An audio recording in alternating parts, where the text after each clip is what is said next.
Pleasure of hosting you in Warsaw, a very dynamically growing young capital city that is located at the very heart of Europe. Poland decided to focus full speed on the green energy. Today, following 24 months of skyrocketing photovoltaic production, benefiting from the public support, every fourth megawatt hours is produced from clean energy sources. And this is just the beginning. In Poland, we truly protect nature. We plant 500 million trees each year. We systematically enlarge areas covered by forests. Poland is where the critically endangered species effectively recover.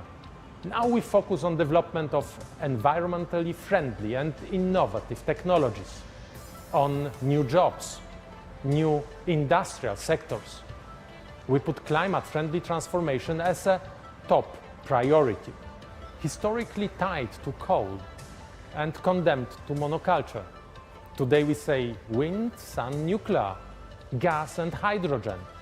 We are looking for the best ways to protect our and future generations.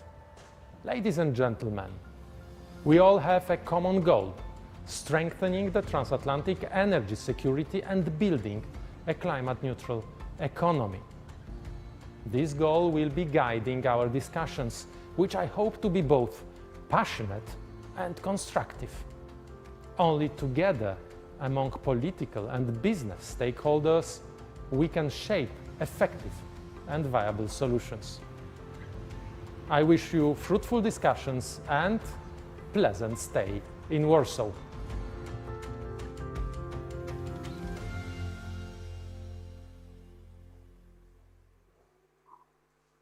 Energy security, energy resilience and equity, carbon-free power, good-paying job opportunities. These common goals are at the heart of what unites the United States with our Eastern and Central European partners across the Atlantic. Collectively, we form the Partnership for Transatlantic Energy and Climate Cooperation, an initiative focused on tackling our climate and security challenges. How do we secure our energy infrastructure? What solutions exist to diversify our sources of power and fuel? How can we reimagine our electrical and transportation sectors with new, clean, and affordable technologies? All of these questions and more are what drive us to create a better, safer, and more prosperous planet for our citizens. Inspired by the 3Cs initiative, P-TECC further strengthens the important bilateral relationships the United States has with its European counterparts in the region and the European Commission. Over the past 2 years, our grid vulnerability assessments, electricity sector modeling, cybersecurity trainings, and other efforts have helped inform the region's plans for clean energy transformation. But there is still work to be done. Rising sea levels, catastrophic weather events, and dwindling resources mean we must act, and we must act now to not be left behind. The world demands commitment, collaboration, and an immediate response to achieve an energy transition that will bring prosperity to all and reduce the effects of climate change. These challenges come with a unique opportunity for P-TECC to lead with new ideas and solutions while advancing our mission. Together, we can provide a just transition to a low-carbon economy for all of our communities. Together, we can develop ways to protect our energy infrastructure from natural disasters and other threats. Together, we can leverage clean energy solutions to create jobs on both sides of the Atlantic to help our economies grow and thrive. And together, we can do this while bolstering the bonds of friendship and alliance forged among our nations. Because only through cooperation and dedication can we establish a clean energy future that is strong enough, that is clean enough, that is sustainable enough to build back better.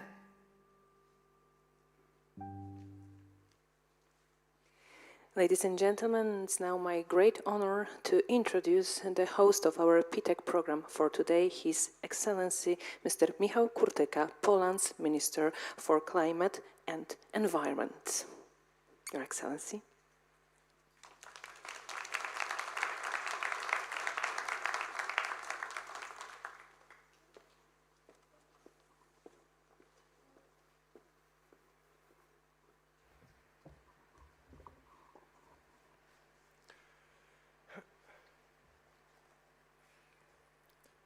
Excellencies, distinguished guests, welcome. I'm so happy to be able to welcome all of you on the second day of our Partnership for Transatlantic Energy and Climate Cooperation Summit.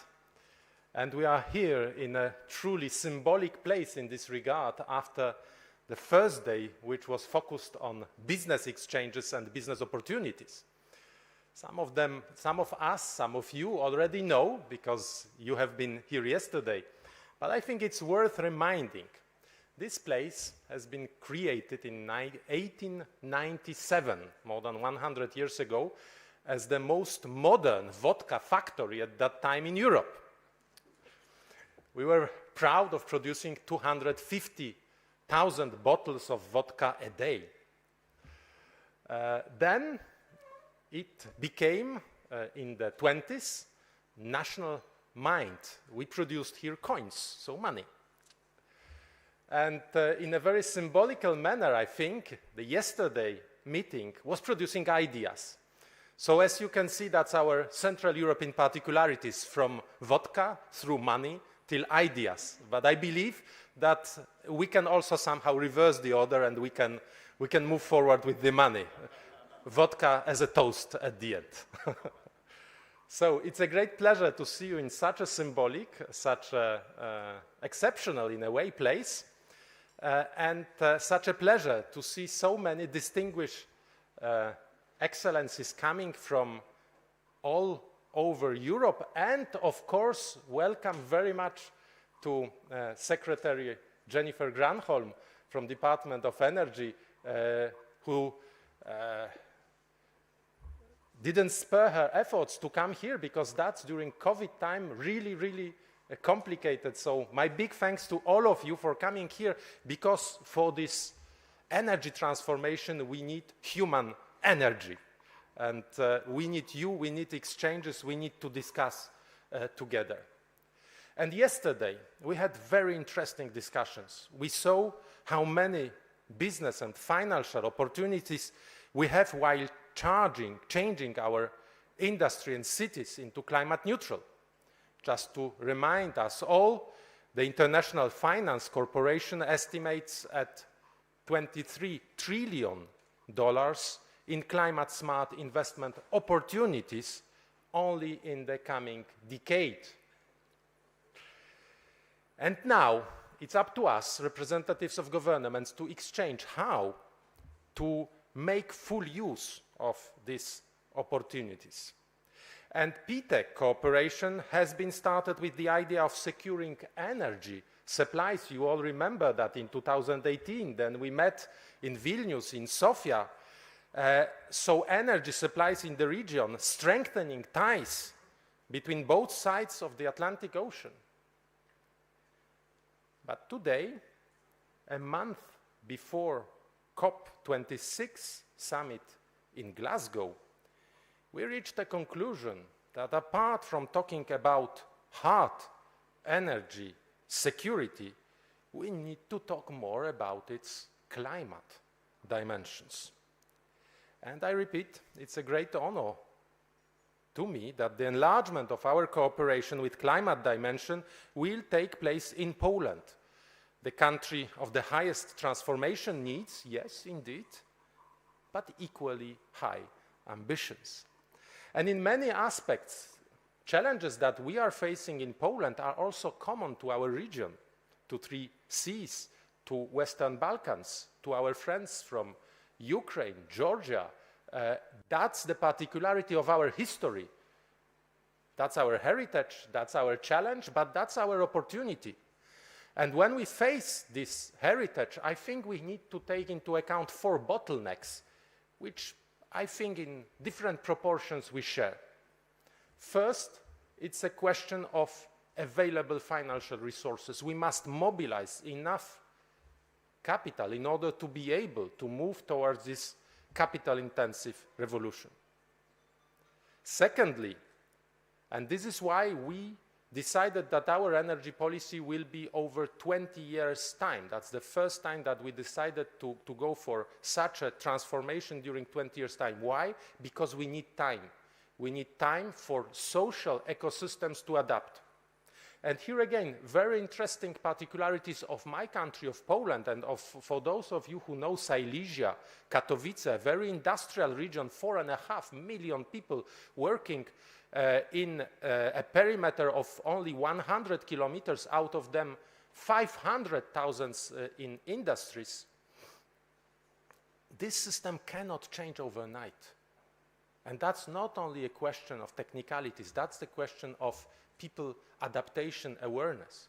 And we have, unluckily, examples of how difficult it was in the 90s when very brutal, abrupt, not planned transition happened. And I can see, and I invite you to come to Silesia, you can see two neighboring cities, Katowice and Bytom. In one, 9% of unemployment still today, and in the other, 3%, although Poland is skyrocketing in terms of economic growth, and the only problem that we are facing, according to business leader, is skills shortages and labor shortage. But still, when an abrupt change happens in a place which is not able to absorb it, then scars of such an event can be felt even 20 years after. So we need to take this just transition dimension very much into account. But thirdly, this is why also we're speaking about 20 years. The challenge, the bottleneck that we are facing is how to be quick enough in building new zero-emission capacities.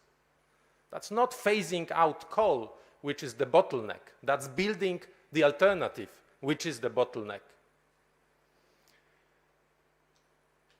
This building from 1897, it's also a building which was dotted with a very ambitious at that time energy source, very small one at that time. But Polish energy system was built during 100 years, over 1 century. Now over 20 years, we need to rebuild, to reshuffle it completely. That's an investment challenge that we all face, and I think our friends and partners in Central Europe are also facing the same kind of challenge. But last and not least, and we'll be talking about it during today's meeting, and I think it will be a very heated and interesting discussion also, we face also lots of opportunities in terms of new technologies. Not everything is yet invented. There are things that we can deliver, that we can move forward. And that's great, because here in Central Europe, I don't know whether you know, the first electric car was built in Hungary in the 80s. This is where oil was discovered by Łukasiewicz. So we have this tradition of inventions, and I must proudly say also that when I was looking at yesterday's panels, many of these inventions were women. I had the pleasure to welcome Olga Malinkiewicz, a very young, talented Polish physics doctor. She built a company which is providing perovskites. And you can use perovskites as an alternative to silicium-based photovoltaic panels, but you can build your walls out of perovskites or your glasses. And let me say, Izera in Polish, our startup in motor industry, is a she in Polish. And of course, and I will stop on that, a she, a power, a woman power, Transatlantic, coming from US, is the Secretary of Energy, and I very much welcome Jennifer Granholm, and I hand the floor to you, Jennifer, so please.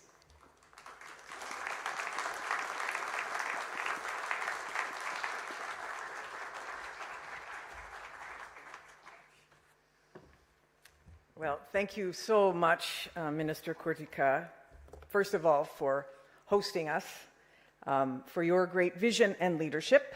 I look forward to our partnership as we go forward. And I'm so pleased to be with all of our fellow counterparts, ministers who care so deeply about clean energy, this energy transition as we move to add climate to P-TECC. And I want to thank especially State Secretary Koszaruk for encouraging the ministers to come here after I know you've all been meeting in Slovenia. So thank you so much for making this trek. This is it's only my second international trip overall. My first was to Ukraine, my second to Poland. So I just want you to understand how important this region is for the Biden administration and for our collective energy future. Today, we know that both regions, both the US and Central and Eastern Europe, are facing the same kinds of crises in terms of climate. It's just 1 in 3 Americans lives in an area that just this summer experienced an extreme weather event. You've seen explosive wildfires in Greece. We have them in California, droughts, hurricanes. I mean, the Intergovernmental Panel on Climate Change, as you all know, is warning us about how quickly we have to move, that this is code red for humanity. And these extreme weather events will only continue to escalate. Last year, the United States spent $99 billion cleaning up after extreme weather events, and that was a low year. In the 1980s, we spent about $15 billion cleaning up after hurricanes, wildfires. In the 1990s, we spent about $50 billion doing it. If you average the past 3 years, we have spent $130 billion a year. And that this last summer that we experienced will be the coolest summer of our lifetimes if we do not get on this. So it is a moment of urgency. It's a moment of huge ambition. I hope we all have. And as Minister Kurtika said, it is a moment that is ripe with opportunity. So you used my $23 trillion, which is the size of this global market by 2030. Can you imagine what this means for our countries? All of these countries that are signing on to the Paris goals all have to purchase, generate the products that will reduce greenhouse gas emissions. And the question is, where are those products going to be made? Where are they going to be used? Whose people are going to be put to work? We want all of our people to gain from this massive market opportunity. So know this, that the United States is back at the table. We are eager to engage with our allies in this region and, of course, around the world to tackle this climate crisis. The president spoke about it 2 days ago at the UN General Assembly again. He, as you know, or I hope you know, got the United States back into the Paris Agreement on day 1 of his administration. He hosted leaders of 40 countries, many of yours, at a climate summit in April. He announced a new goal of cutting the U.S. emissions in half, or actually by 52% by 2030. And we are committed to a just transition, like you all are experiencing, to a 100% clean energy economy, which creates new and better opportunities for every worker, particularly those who are most impacted by this transition. And so the name change here for P-TECC recognizes that we can no longer talk about energy without talking about climate, that they are inextricably bound in a mutual garment of destiny, as Dr. Martin Luther King once said about civil rights and humanity.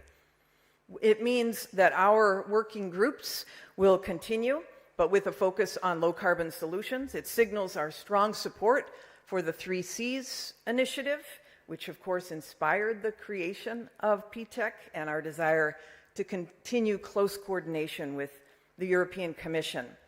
And this new rebranding of P-TECC emphasizes the need to diversify energy sources and strengthen energy security across Central and Eastern Europe. So going forward, I hope, and I know today we're beginning this, we want to make this not just, as we say, a gab fest. We want to make it an action-oriented body. We want to see results. We want to have impact because it's code red for humanity, because the alarm bell is ringing. We need all of us warriors. What are energy ministers in this moment if you are not climate warriors? There's a sort of a prayer that goes like this. When at last I stand before the face of God, God will say to me, "Show me your wounds." And if I have no wounds, God will ask, "Was there nothing worth fighting for?" This is a cause worth fighting for, my fellow climate warriors. I'm glad to be in the trenches with you. Thank you.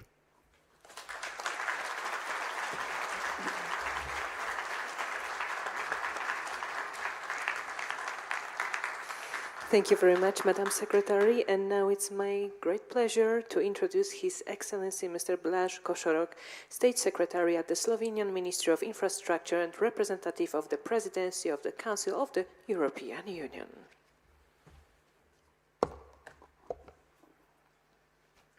Warrior from Slovenia, Madam Secretary. So, dear Minister Kurtika, Madam Grenhorn, dear colleagues, ladies and gentlemen, I'm delighted and honored to be able to address you here today. As you know, in Slovenia we have a lot of things to do. We are presiding now Council of the European Union. In fact, our minister is just right now at the moment chairing the informal meeting of EU Minister of Transport. And transport and energy go hand in hand as well. So this is the first time that Transport and Energy Minister are meeting together. Firstly, I would like to express my sincere gratitude, Minister, to you for hosting us here, for your hospitality here in Warsaw. Thank you for organizing this event and encouraging the debate on some of the most pressing energy and climate-related issues of today and of the future. I also want to thank the United States that you are back to the table, so to call it, and for this initiative and commitment to engage in transatlantic energy and climate cooperation. Challenges that we are facing require formal and forming global partnership and cooperation in every level. Slovenia therefore fully supports the change of the name of the partnership, climate and energy. I see forum as such this and the partnership as an important tool to improve our cooperation and achieve our goals in energy transition. Energy transition is not only important in fighting climate change, but also necessary to ensure a long-term competitiveness in our economies. We are all aware that EU has recently laid out a path to more ambitious energy and climate targets by the year 2030. But the EU cannot act alone. We need partners. Globally, everyone has to contribute in this part. And as I said, the United States is one of the key players as well. Therefore, I'm glad that also the United States is taking its own decisive action in tackle climate change. So, as currently presiding member states in the Council of the European Union, we will do our job, lead the negotiations between EU member states on this recently proposed Fit for 55 package, which is quite ambitious. Yesterday, we had in Slovenia a meeting of the EU energy ministers, and we have seen that there is a general support for this idea, and for the proposals, but there are also some worries about that. As Minister Kurtika said, there are 20 years, 10 years, is this time frame enough to change our energy system? There is no formula, one size fits all. At the same time, we are also taking decision steps at home. My ministry just recently issued an energy permit to build a new nuclear power plant in Slovenia. Nuclear energy will inevitably play a major part in Slovenia decarbonization process. It is especially the nuclear field where Slovenia and the US already enjoy close cooperations. Indeed, we can attribute to high level of trust enjoyed by nuclear energy in Slovenia. We are also stepping our efforts to be more deploy of the renewable energy, and we plan to adopt the decision to coal phase out by the end of this year. Leadership by example, this is the most important. Leadership by the example is what the partnership can be built upon. So I'm grateful for this opportunity today, and I'm looking forward for all today's debates, and I wish all of us a fruitful debate. Thank you.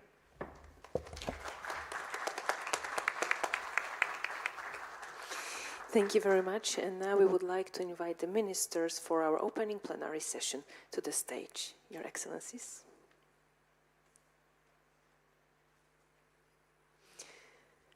If we may have Your Excellencies here on the stage, we will begin just in a moment this plenary session entitled The Call to Action from P-TECC to P-TECC, and the session will be hosted by His Excellency Minister Michał Kurtyka.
Thank you very much. Let us start with the first session.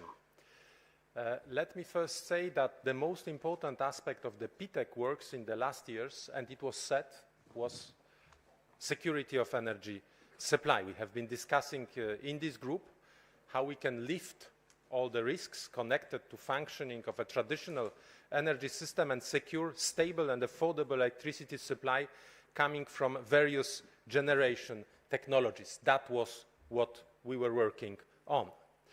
But last years convinced us that the nexus of climate change and energy security is particularly needed, and I thank you very much, Jennifer Granholm, for initiating this discussion also and for co-hosting this additional C in our name. So I believe that introduction of climate dimension to P-TECC will not only make our partnership more efficient and complex, but today is simply a must. During decades, we were strongly attached to secure our access to hydrocarbons and minimize vulnerability to raw materials price fluctuations, and especially to hydrocarbons price fluctuations. That was the origin of the creation of International Energy Agency, with distinguished Dr. Fatih Birol being here with us. But now we talk much more to reduce our vulnerability to cyber attacks in the century of electrification of everything, and access to rare earth minerals, which draws our attention. Resilience of our renewable energy system to weather changes is also a very important challenge that we all face. But new challenges do not simply replace old ones. Most probably it will happen in 10, 20 years' time, but right now, during our energy transition, and that's the reality of our region in particular, we need to face all of them at the same time. And it makes our energy system more complex, but also cooperation more needed. Since we last met, one topic has dominated our national discussions, the net zero target, and very rightly so. Poland is no exception here. The climate neutrality is our utmost objective. And as I said, we have today with us Dr. Fatih Birol, the Executive Director of the IEA and one of the time 100 most influential people in the world. Congratulations, Fatih.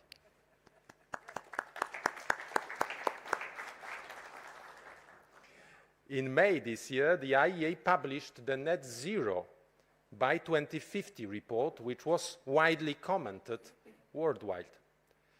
I can assure you that we are reading it in details across the energy and political levels in the country.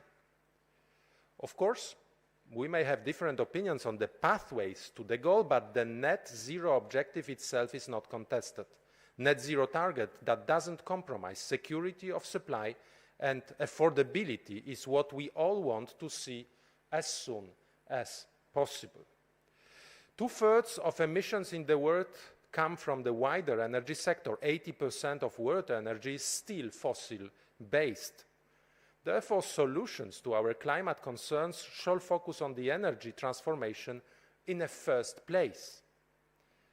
And let me just mention only a few topics that are worth to analyze while talking about threats to the energy systems in the coming years and decades.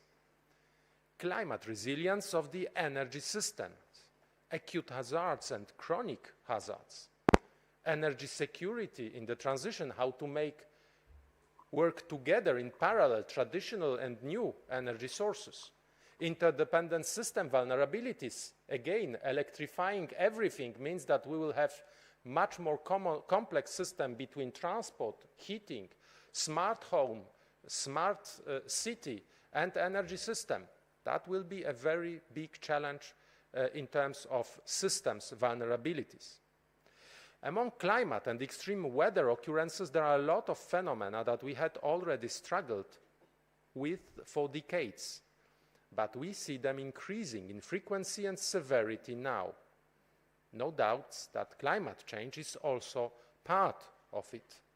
Climate change is a technological challenge, and our answers lay in new inventions, but also in new jobs, and it has been very much said already during yesterday's discussion. And most important perhaps, and let me end up with this, we may come up with an array of solutions and paths towards the new net zero, but we will fail big if we don't put our people in the center of these efforts. Just transition is what I wanted to state at the end, so it resonates enough in our discussions. And I'm hoping that the discussion started today will help us minimize all these risks, but also seize the opportunity for the region and for transatlantic cooperation.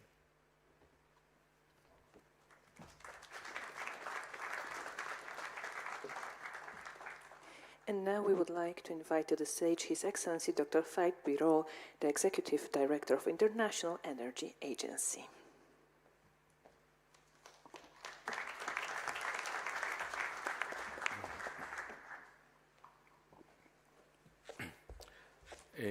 Minister Kurtika, Madam Secretary, Excellencies, dear colleagues, a very good morning to all of you. It's a great pleasure and honor to be back to Warsaw and with the colleagues here. I would like to share with you some of my thoughts based on our observations, our data, and our assessments of the markets. Let me start with the overall picture. At the IEA, dear colleagues, we are very fortunate. We have all the energy data at our fingertips. We look at every day, every hour. And I can tell you one general chapeau of the things. A global new energy economy is emerging. We have all the data that proves that it is coming.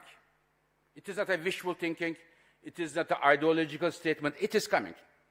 Just wanted to give you two numbers.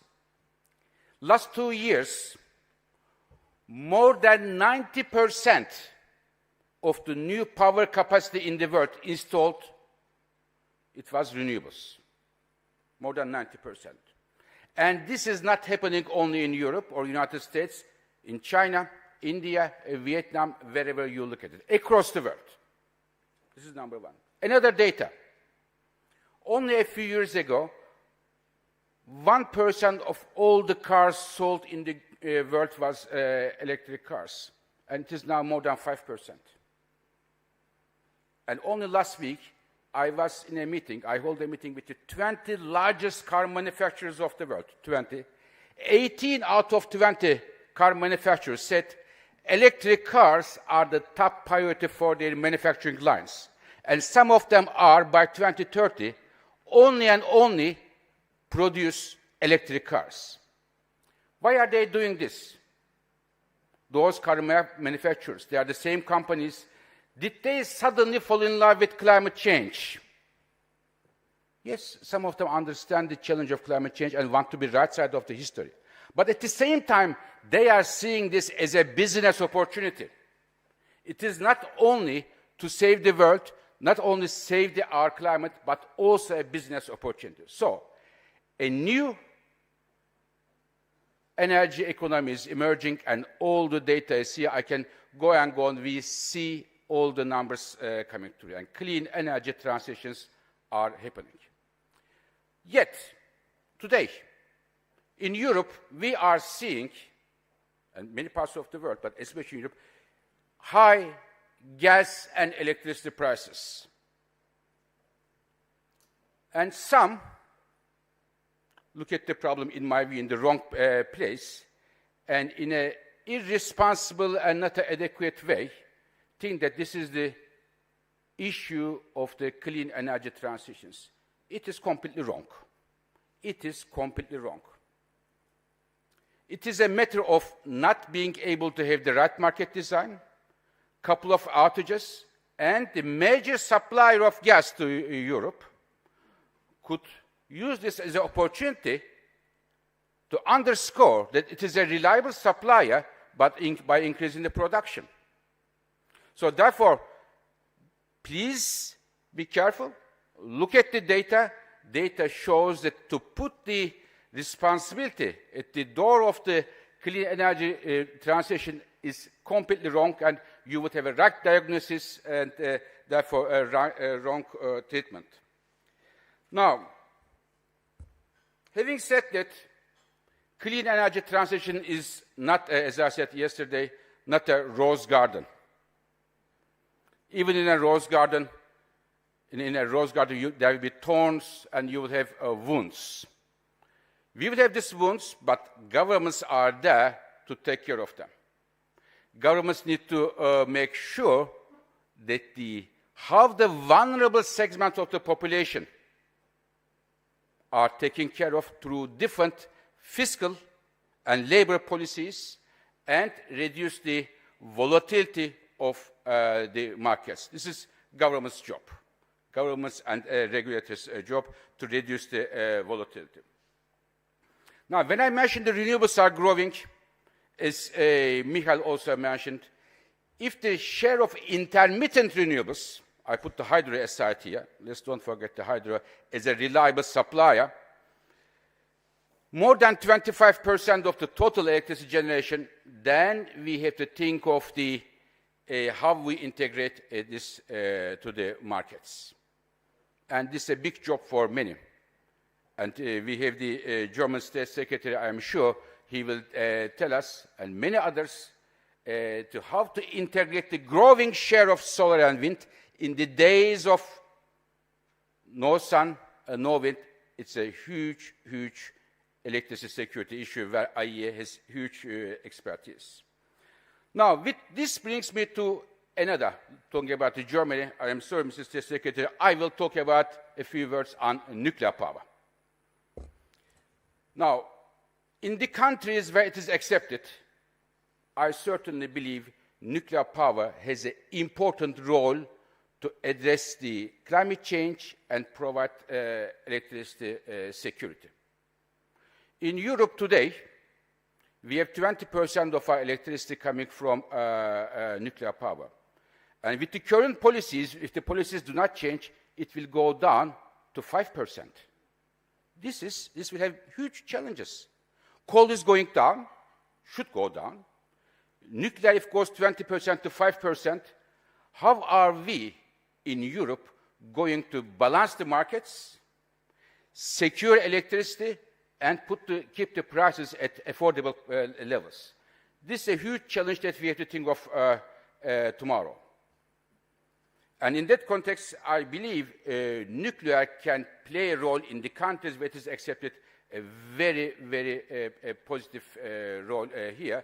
And as I mentioned yesterday, SMRs are emerging, in my view, as a very important candidate here. This part of the world, but not only here, when I go to Asia, when I go to Indonesia or Africa, I see a lot of interest in SMRs. Why? Because people, except for Europe, I should say, there are no major problems with the nuclear being one of the part of the equation. But the issue is, A, long construction times, and second, high upfront costs.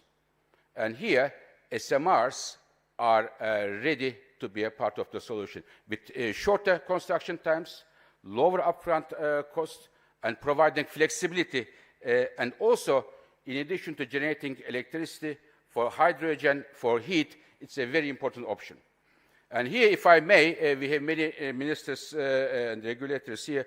Two things, if I wish one thing for seeing the future of SMR, continue to push in my view, the R&D to bring the price down, and for the regulators, harmonization is a key issue. And this will really speed up the things, in my view. Last 2 points, and I'll finish here. At the IEA, we look at all the challenges that can slow down the clean energy transitions. One of them is the growing need for lithium, a big issue. Platinum, borax, many different critical minerals. Why? Because we have to build batteries, we have to build solar panels, windmills. You need a different type of critical minerals. Now, we have experienced oil and the oil shortages, oil crisis, and the oil price going up. Now, we may well see that the lack of critical minerals may push the prices up. This is the first challenge. May push the prices up, therefore slow down the clean energy transitions. And second, as it happens currently, about 3/4 of the critical minerals are concentrated on a very few number of countries. This is the destiny of the energy sector. This is we are from oil does the same and the critical minerals the same. But the good news is there are critical minerals deposits almost everywhere. In the United States, Canada, Australia, many parts of the world. And now we need policies in order to provide incentives to the companies to get out of the under the earth and to bring to the markets, because demand for critical minerals will accelerate. But International Energy Agency is very keen, as we are an energy security organization, in addition to our fight against climate change, to take critical minerals as a key security issue. Dear colleagues, I would like to finish my words with a bit of a philosophical, if I may, final words. Before coming here, before starting the meeting, I met with a distinguished minister, and minister asked me, what are the challenges you see for clean energy transitions? I need several hours to talk about this, to be honest with you, but I thought two things. One is greenwashing. So what is greenwashing? Some countries, some companies are saying so beautiful things that you may see, is it the head of a state, head of a company, or it is the head of a green NGO? Please look at the numbers before you make your final decision who is doing what, the action.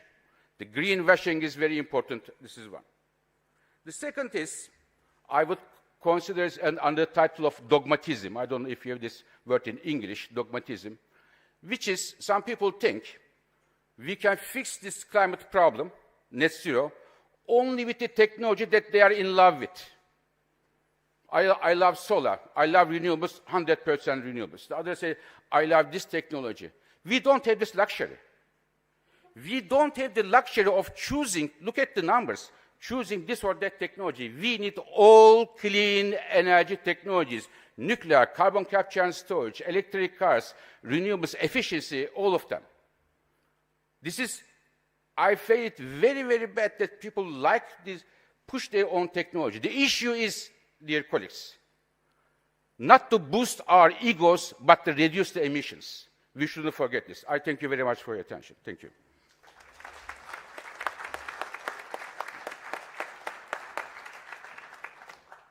Thank you very, very much.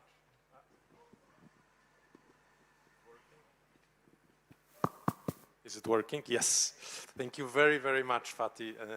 An excellent lesson and great conclusions. Thank you very, very much. The title of Time 100 Most Influential People is certainly well deserved. Thank you. So now let me turn to our panel. So we have been joined on this podium by our four distinguished colleagues. So His Excellency Mr. Dainius Krevis, Minister of Energy, Lithuania. And Dainius will be co-chairing the working group on critical infrastructure later on. Then we have Her Excellency Ms. Dora Zombori, Ambassador at Large for Energy and Climate, Ministry of Foreign Affairs and Trade from Hungary. Very much welcome. And Ms. Zombori will be co-chair of the working group on energy efficiency and renewable energy. Then I have the pleasure to see Mr. Virgil Daniel Popescu, Minister of Energy, Romania, and Minister Popescu will be co-chairing the working group on nuclear energy. And His Excellency Mr. Adam Giburze-Czetwertyński, my great colleague, Under Secretary of State, Ministry of Climate and Environment, Poland. And Adam will be co-chairing the group on security of energy supply. And now I would like to ask for introductory remarks from our colleagues. Minister Krevis, can you start? Thank you, Minister Kurtyka, their Secretary. And I'm very glad that to the name of our forum we added another C.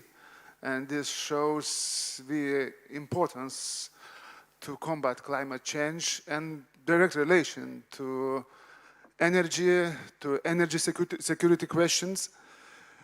And going deeper into the climate change and relations directly to energy systems, we could find that they go, as it was said, in parallel. If we looked towards the transition, that finally all sources of energy sources will merge towards electricity. Electrification is going to be basis for new energy systems, and electrification at the same time will become the cornerstone for climate change policies.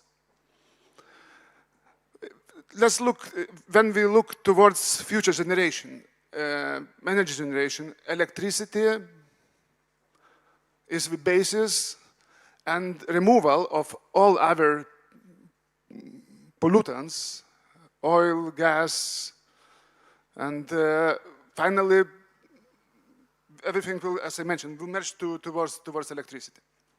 And when we go towards mobility, electromobility, again, already in the name is included electro.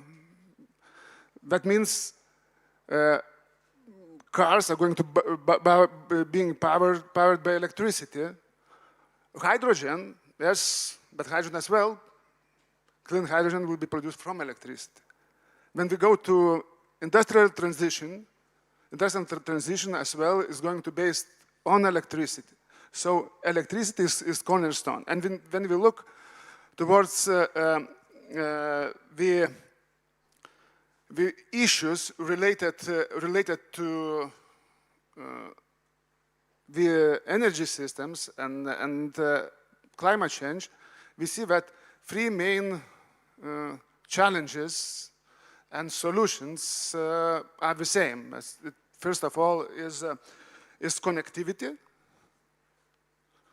Second is modernization and via digitalization of our systems. And the last one is security. Here we could say security of supply, as well cybersecurity and other things. And when we talk about connectivity, our region feels the need very much of it. And as a Baltics now states, during the last 15 years, we built a lot of connectors. Finland, Sweden, Poland, the synchronization process which we are now undergoing, all are based to strengthen our connectivity, and via connectivity we are going to get much better security of supply, but as well we get much higher resilience of our systems, because our systems with integration of plenty of renewables will need shared resilience based on sharing of reserves, balancing capabilities, even inertia. When we talk about modernization via digitalization, we understand that our electric networks are going to be completely different will change completely in coming decade or decades to come. From centralized power systems, we are going to the local cells, where we are going to integrate solar panels, electric vehicles, heating pumps, fusion boxes to balance everything. Even Internet of Things are going to be connected, and balancing abilities, everything is going to be needed in local cell. So this security, energy security issues will be related to, as I mentioned, to climate change tackling issues. And security, I mentioned already, security of supply related to not only trade energy sources, but as well to resilience via reserves, balancing capabilities, and so on, and cyber, because as electricity will become the cornerstone, and vulnerability via digitalization of networks is going to increase not 2 or 3 times, but tenfold.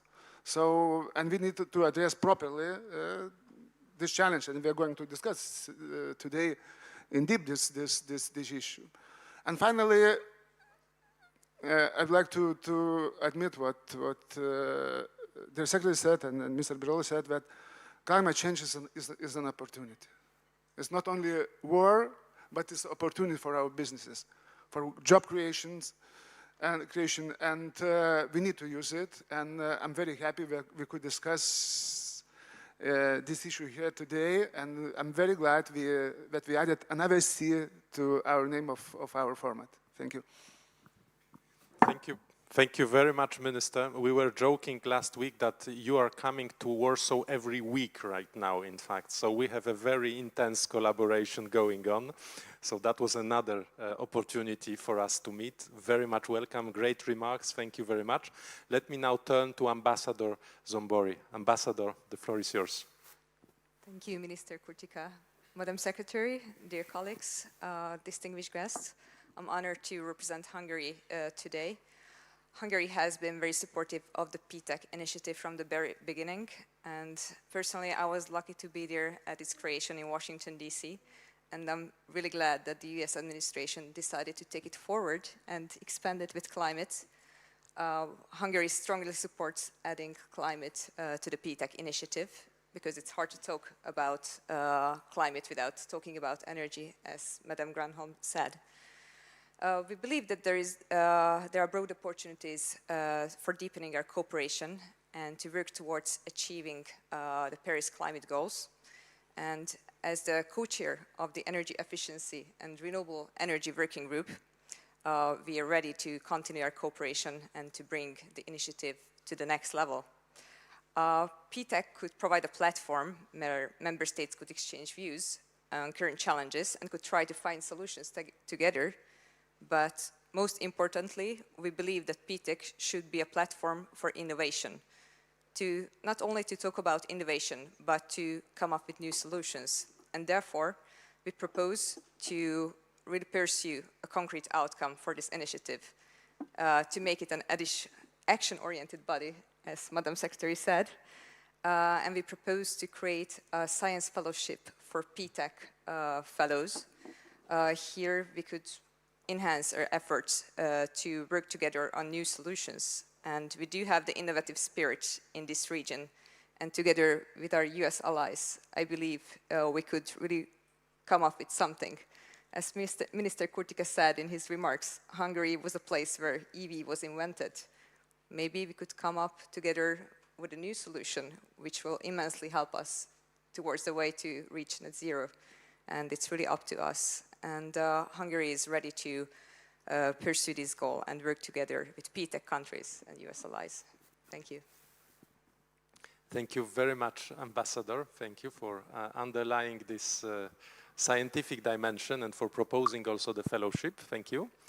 I think it's a great idea of strengthening in practice the ties between us. So we need also to find some practical ideas and solutions that will bring us closer outside of a meeting such as the one that we are having today.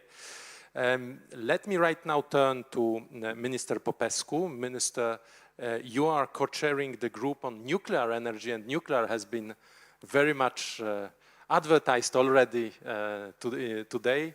How do you feel with this? Thank you, Minister Kurtika, Madam Secretary, dear colleagues, Minister, ladies and gentlemen. I feel very good today, and I want to start and to put you a question, a simple question. What is energy? What means energy? And the answer, I think it's very simple. Energy means and is security. And everybody of us needs security. So we have to focus on energy, we have to focus on energy and climate linked together, because both of them means security for all our countries. So we are in a very challenging context. Climate change issue is real and is not a logo anymore. And the energy sector, which is responsible for most of the emissions, is under pressure for decarbonization and for the modernization in line with the progress of the newest technologies. We all agreed on establishing very ambitious targets in the context of Green Deal, and now it's time to take decision on our policies to reach those targets. The objectives are similar for member states, but there are different starting points in this process and different challenges to tackle for each member state. In it obvious that today, any decisions that we consider in our energy policies has direct connection with climate change goals. So climate change mitigation must be part of our strategic vision for the development of our energy system. We share the same values on energy transition, being aware that in order to reach our objective, it is of utter importance to understand and admit the added value of all energy resources contributing to just and fair energy transition. Therefore, principle of technological neutrality and flexible policies allowing for country-specific solutions must be acknowledged. Due to the many differences among states, region and continent, it is important to identify for each state the most suitable path toward decarbonization, making use of all innovation technology and all sorts of low-carbon energy production. Renewable energy and energy efficiency are powerful instruments in this respect, and Romania has very ambitious targets on this area, but it is not sufficient to reach our strategic goal. This is why, for us, it is important that technological neutrality principle to be respected and the choice of each country to follow its path toward decarbonization. For the success of our goal in line with new ambitious targets in the context of Green Deal Pact and carbon neutrality by 2050, Romania relies on low-carbon technology which can have a contribution on energy security of the country and to climate change mitigation. The decision of phasing out coal is a very difficult one with huge costs in terms of maintaining energy security in the country and mitigation social issues. Accelerating the deployment of clean energy capacity, which will replace the coal-based capacity, is a must for Romania. Timing is crucial in the process of replacing coal with clean technology due to the energy security reason and energy price volatility. From Romanian side, I can assure you that the cooperation under P-TECC will bring an added value to our goals in terms of energy security, climate change targets, creating jobs and increase our economies. I enjoy a strong working relations with the best experts from the ministry and from the main company, from energy sector on this respect. The ambitions are very high. The implementation of investment in energy, especially for new technology, is usually taking time, and I consider that there is an urgent need for honest discussion regarding all low-carbon technology available, which could provide energy security and flexibility in their choice for countries and local community. There is also time for real action to boost the clean energy sources which can meet our common goals on energy security and climate objective. In the end, I would like to tell everybody that we cannot do carbonization with our nuclear energy. That's a goal and an objective for Romania. Thank you.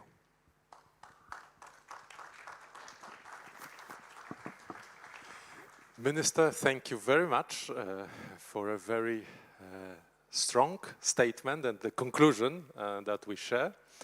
And now let me turn to the pillar of Polish energy and climate diplomacy. And I'm sometimes jealous because you may see more Adam Giburze-Czetwertyński, my deputy, than myself. So that's a moment of true. Adam, you have the floor, and you are co-chairing the group which is working on energy, on security of energy supply. So let's say the traditional bone of P-TECC, but how is it going to be transformed with the next C that we are adding? Well, yes, and I think it's a very good thing actually that while we are looking at the transformation of our energy system and how our energy systems can contribute to reach our climate goals, and what do we need to do to make sure we reach climate neutrality, that we still keep in mind the central notion of energy security.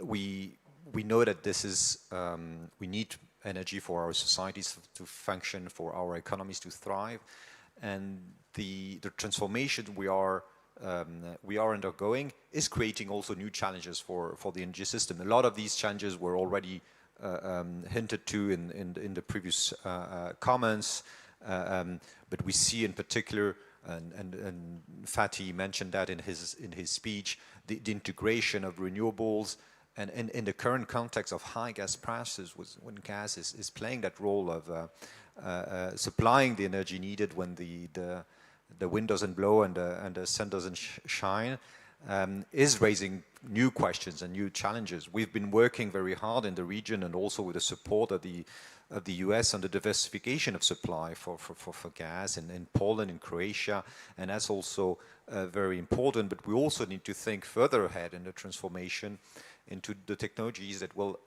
enable us functioning in a climate neutral world, because natural gas is still emitting. So what are all other technologies that we have available that could provide that security of supply and complement the renewables?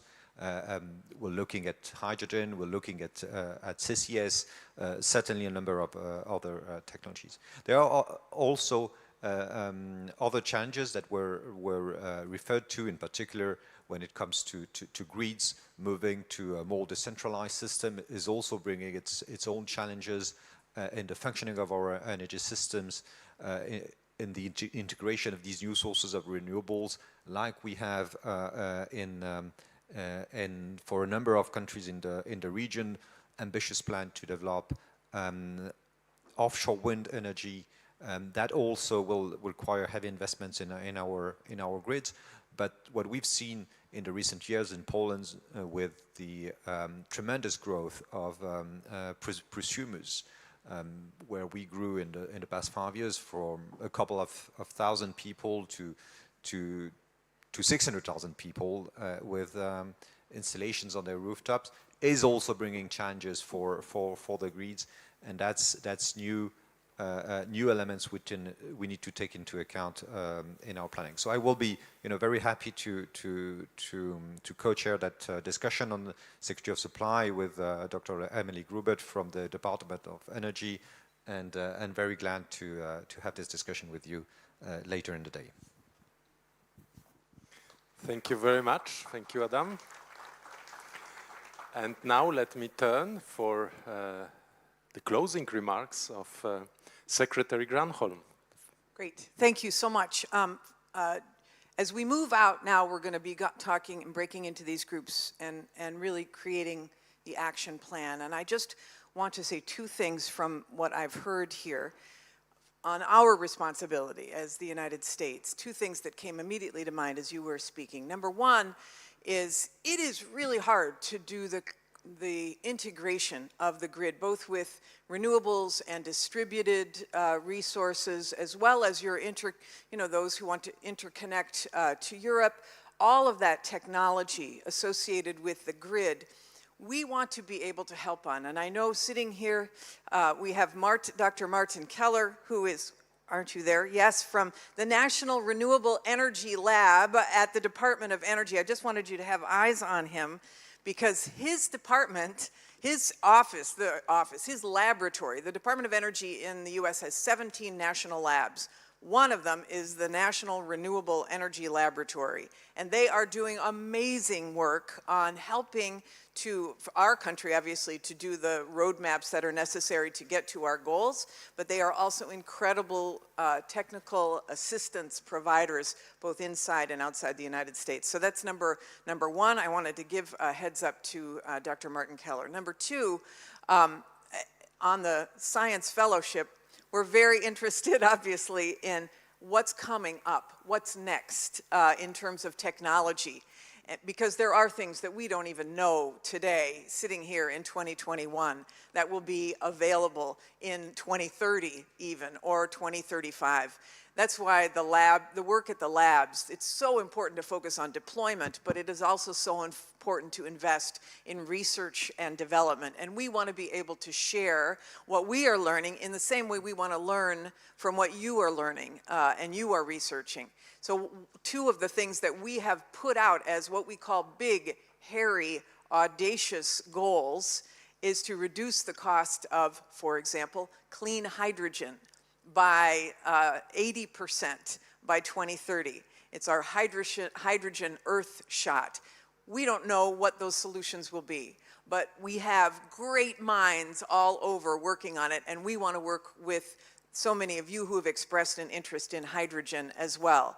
Because, to the third point, the security issue is critical, and hydrogen could be an answer to providing clean, baseload, reliable, secure power in the same way that nuclear is. And I just want to say nuclear power for this region is a huge opportunity for those who are willing to take it on.